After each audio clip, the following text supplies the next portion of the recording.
morning, good afternoon, good evening, everyone. All my viewers, love you. Today is a very auspicious day. For me, this is more important than any colonial calendar of New Year and anything else. We have a very illustrious person who is very busy. Nonetheless, because I requested, he's on our show. He's extremely busy. His name is Reverend Professor Samuel Ayete-Nyampong. He is in Ghana, and I'm going to read a little bit about him, but his bio and his resume is so long, I can't go on doing it because we have to get to our show. So, whatever I'm reading, remember it's very brief. All right, so let me read out who he is, and then we'll go get on to the show. So it's my pleasure today to welcome to our podcast a very distinguished guest, Reverend Professor Samuel Ayete-Nyampong. I'm hoping I'm pronouncing it correctly, Dean of Academic Yes. Affairs, Trinity Theological Seminary, Accra, Ghana. Reverend Professor Samuel Nyangpong is an expert in pastoral gerontology and counseling. He is also the chairman of Advisory Board Africa Dementia Consortium. Professor Samuel Ayete-Nyampong is a Ghanaian theologian and a Presbyterian minister who was elected the clerk of the General Assembly of the Presbyterian Church of Ghana, making him the chief ecclesiastical officer of the church. He's also the vice president of the World Communion of Reformed Churches based on Hanover, Germany, and the theological consultant to the Evangelical Mission in Solidarity based in Stuttgart, Germany. He's a lecturer in pastoral care and counseling, pastoral gerontology at the Trinity Theological Seminary, Accra, Ghana. Professor Ayete-Nyampong studied at the Trinity Theological Seminary, Legon, where he obtained a diploma in theology at the University of Ghana, Legon. In 1992, he went to the University of Aberdeen, Scotland, on a British government overseas development administration shared scholarship and earned an MA in pastoral care counseling in 1994. He completed his doctorate in pastoral gerontology in 1997 at the same institution. Immediate past career, I'll talk a little.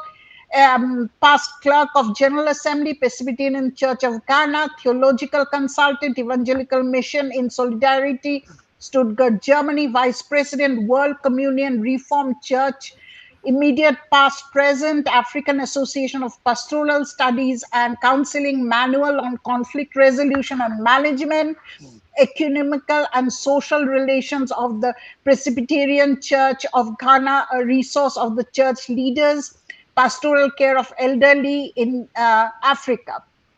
And his work, of course, I'm reading out Manual on Conflict Resolution and Management, which I think will be very, very important for us. We have to get that. Ecumenical and Social Relations of the Presbyterian Church of Ghana, a resource for church leaders, published in 2007. Sorry, the first one, Manual of Conflict Resolution and Management, was published in 2006.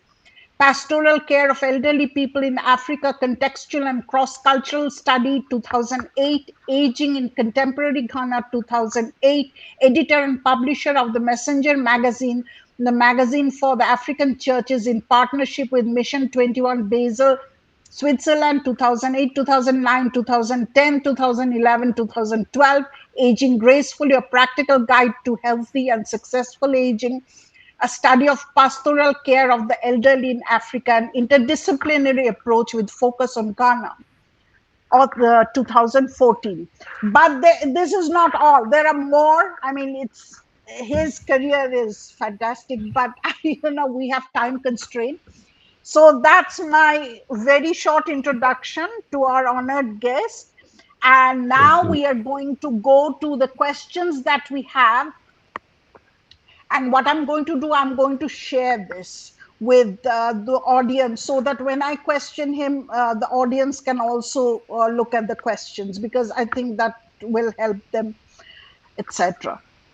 Welcome again, Professor, Reverend Professor Samuel Ayete-Nyampong. We are so glad you're here. We have so much to learn. And I hope this is not the last time. You'll come back again because we have to learn from you. Shall we start? Yes. All right. Yeah. Professor, could you please give us a brief one-line definition of interfaith dialogue? Thank you very much, Renita. Interfaith dialogue is a respectful, constructive exchange of ideas and beliefs between people of different faiths. And this is what we have been practicing in Ghana. All right, that gives us an entry into this very difficult, especially for us from India with Hindu beliefs, very That it is a difficult time. Yeah. respectful. Please, can you hear me? Yes, I can hear you Yes. perfectly. So it is a respectful, constructive exchange of ideas and beliefs between people of different faiths. That's Basically, very that is helpful. what. It is. All right, my second question. How would you introduce your core beliefs in God, ultimate reality, to someone from a different faith? What stories or teaching from your tradition bring you most joy or meaning? And how does your faith tradition help you understand purpose, suffering, or death? I'm sorry, there are three parts to these questions, but you know. Yes, no problem. I'm a Christian and a minister of the Presbyterian Church of Ghana, and I believe in the sovereignty and love of God as revealed through Jesus Christ. The Christian faith is rooted in grace, community, and service. Right. And one powerful teaching is Christ washing the disciples' feet, which embodies humble service. And this perspective, I must say, has shaped my drive to reach beyond my church walls and build bridges with people of other faiths. My faith offers hope through trials and reminds me that both suffering and joy have meaning within God's loving purpose. That's So, for so short, that's profound. what it is. Yeah. See, with the washing of the feet of the disciples, that's so profound. That's the humility. We have so much ego, all of us, whether it's individuals or cultures or nations. We go to war, we everything. The humility of the Yes, ego. yes, So that reminds me also of what one of the Indian philosophical school. There are many Indian philosophical schools says the Sankhya that the main problem with human being is their ego, because we are nothing in this whole cosmos, and Jesus mm, Christ would be the epitome of that avatar who was the enlightened person who knew the truth, and that's really very profound. Thank you. thank Thank you. you. How do you live your faith daily and in community? What role does music, ritual, or sacred text play in expressing your faith? Can you share a time your faith helped you through a difficult experience or challenge?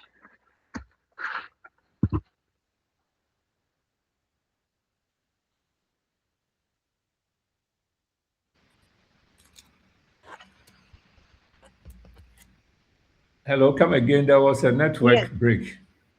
Oh, that's fine. How do you live your faith daily and in community? What role does music, ritual, or sacred text play in expressing your faith? Can you share a time your faith helped you through a difficult experience or challenge? Thank you very much.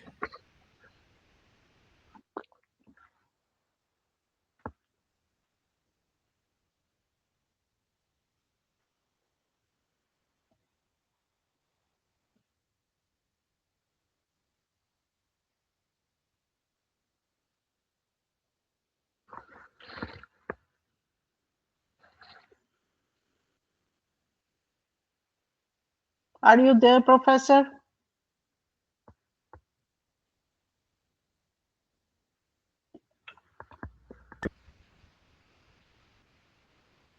Yes, I lost the connection. But Okay, that's okay. Yeah.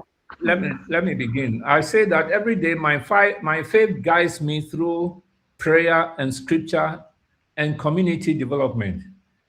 And in Ghana here, worship is filled with music and joyful songs.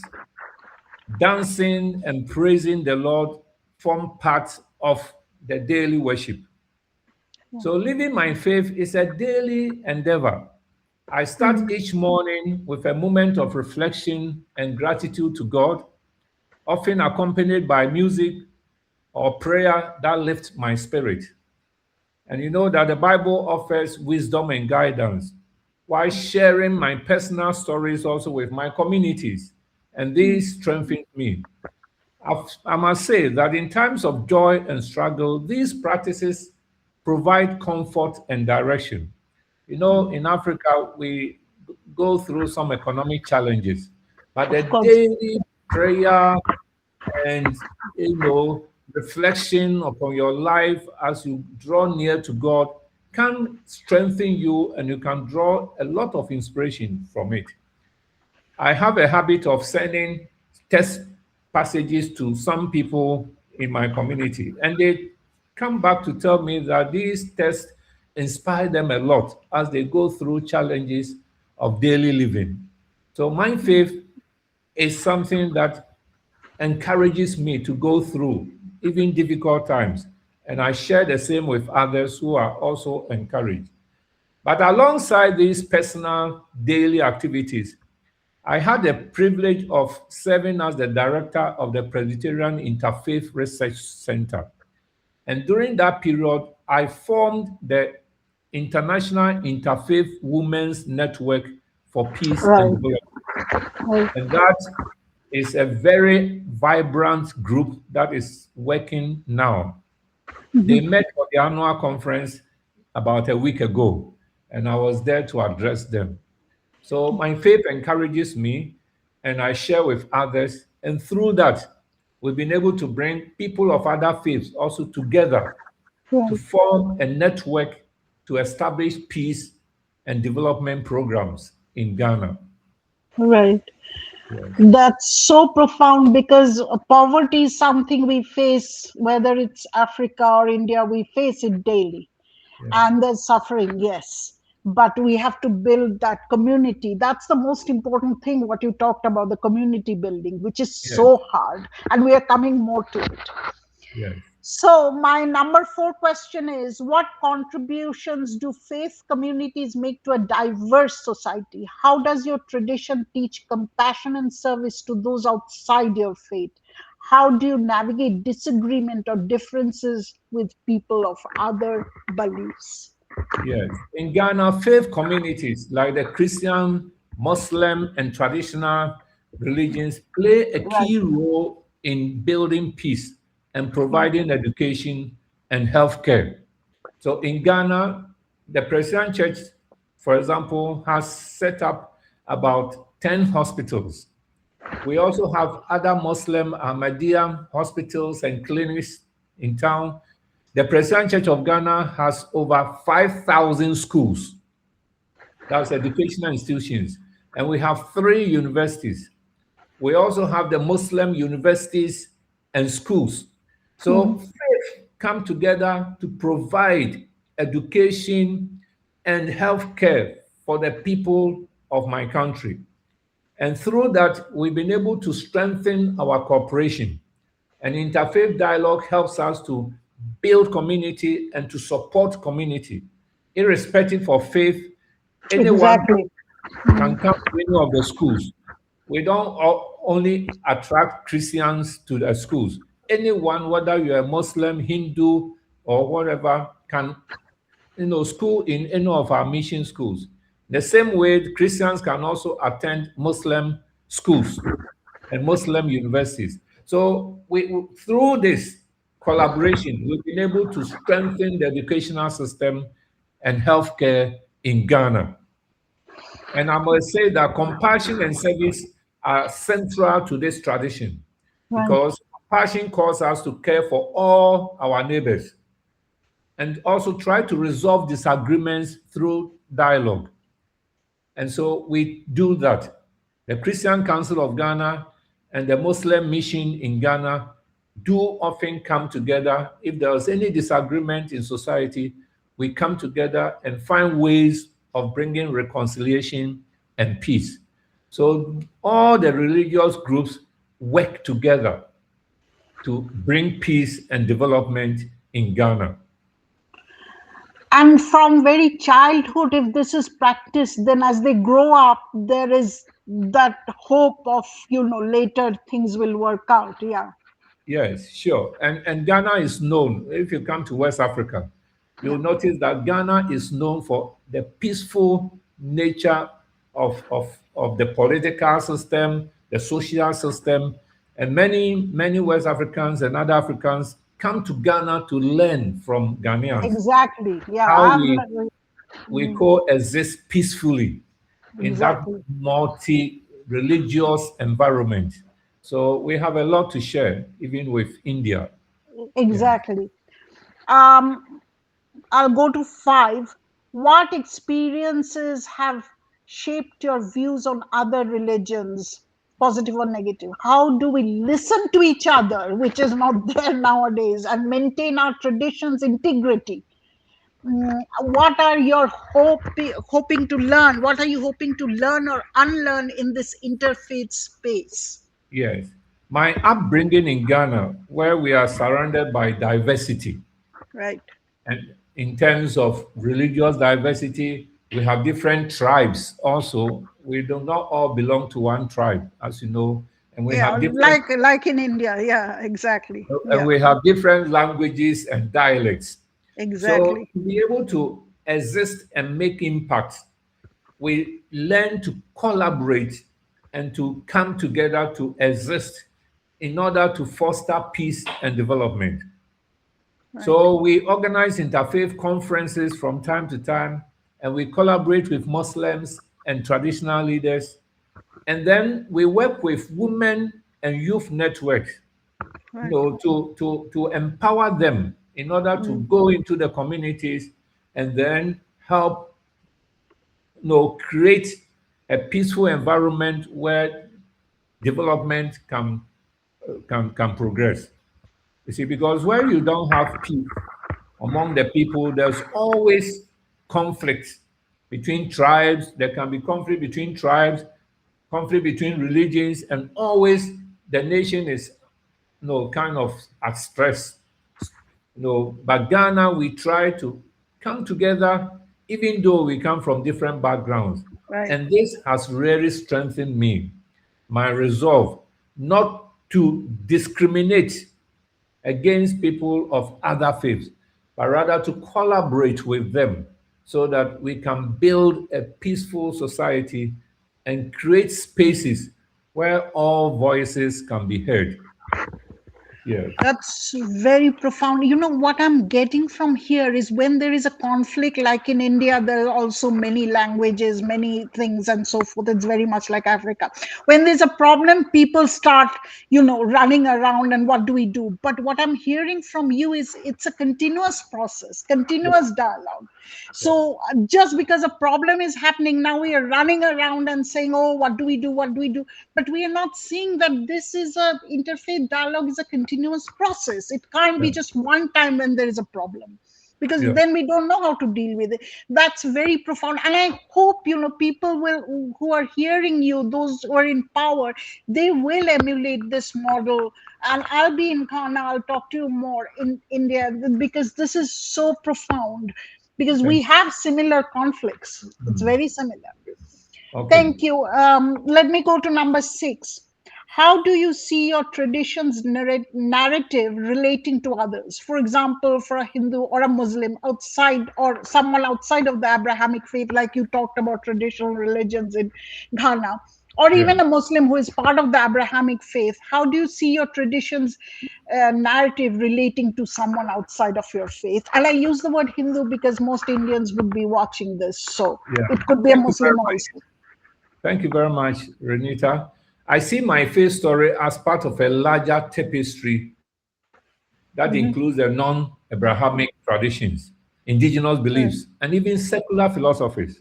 Because there are Right. people who may not belong to any religion who may claim they don't have religion. But we see ourselves as one people Right. created by God, human beings who have a purpose to fulfill, to make this world a really peaceful and safe place to live. So while our rituals and doctrine may differ, the longing for meaning, justice, and community is It's universal. universal. It's universal. Absolutely. And by Exactly. honoring this connection, I believe we can strengthen our shared humanity and learn from one another's wisdom, irrespective of your religion. Irrespective of the faith. Yeah.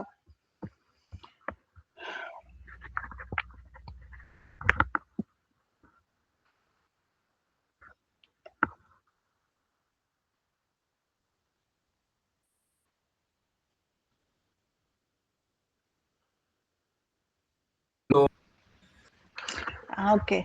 It's I'm back sorry. now. Can you hear me, Professor? Yes, No, that's fine. yes, That is I fine. can Yeah. hear you. I'm very, very Yeah, yeah, that sorry is fine. Yeah, about no, the no, that's fine. network breaks. So, yeah. What are some of the foundational beliefs of interfaith cooperation? Say, if you can mention two or three, that would be very helpful for us. Yes. The key beliefs that support interfaith corporations or collaboration are humility, respect, Exactly. and a commitment to the common good. Humility, respect, and a commitment to the common good. Recognizing that no single tradition has all the answers that open Exactly. the doors to genuine partnership, but we come together and focus on unity. And if we do that, then love, peace, and service will characterize everything we do. That can help us work together to address the challenges facing our world. Because whether we like it or not, we all belong to this world. And if things go bad, it affects all of us. And so we Exactly. really pool our resources together to build a safe and better world to live in so that the generation to come will not suffer because of our misdeeds. So I believe in humility and respect and commitment to our common good.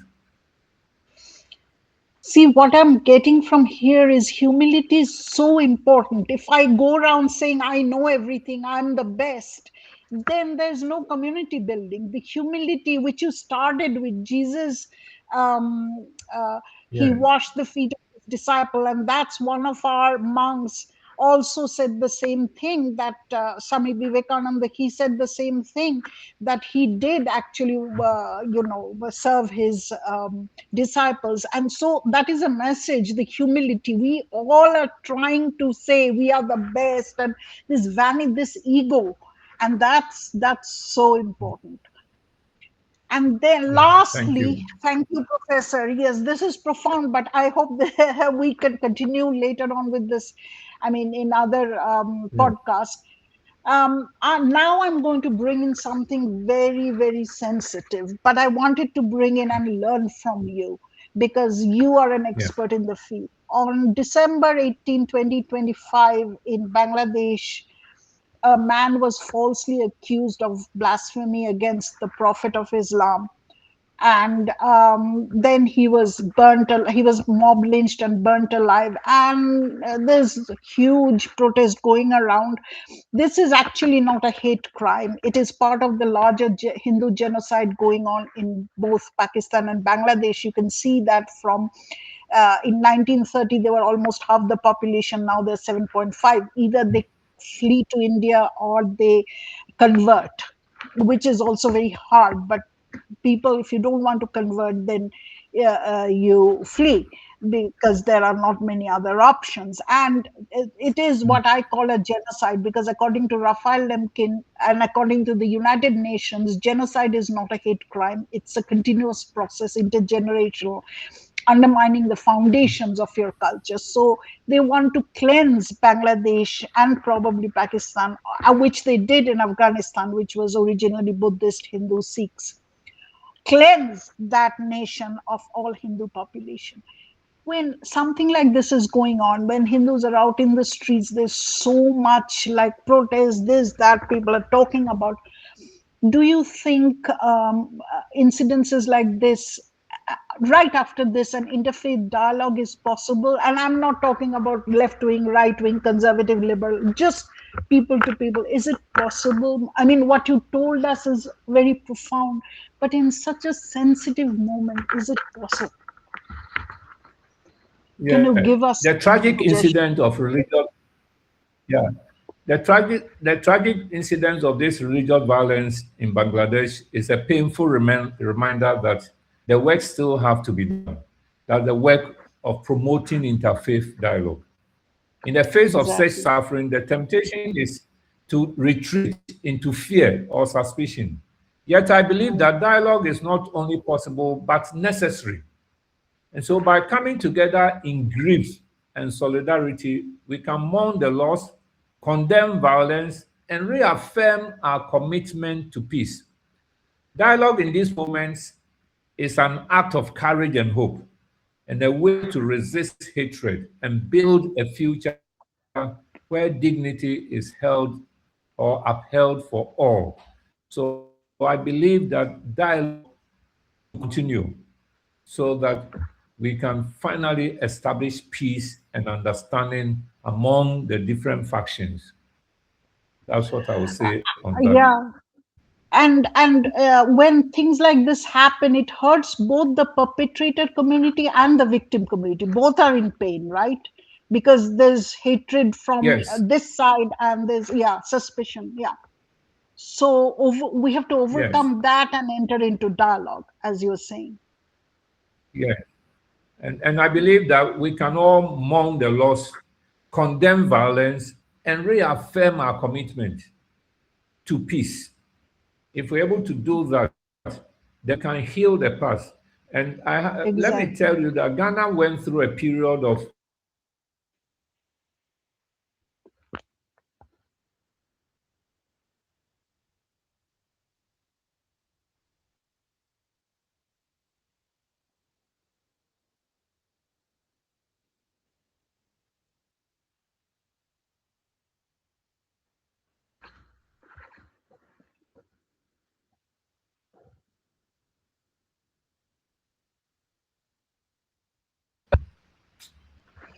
Yeah.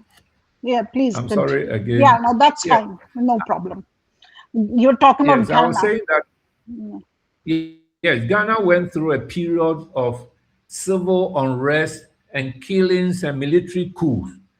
And after a long while, the president of Ghana, who was elected, called President Kufuor, set up a National Reconciliation Commission. And I served as a counselor on the National Reconciliation Commission. So we were able to listen to those who suffered, and we were able to call the perpetrators.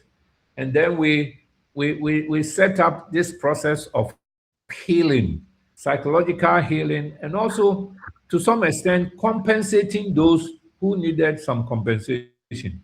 And this brought about national peace and reconciliation. And I must say that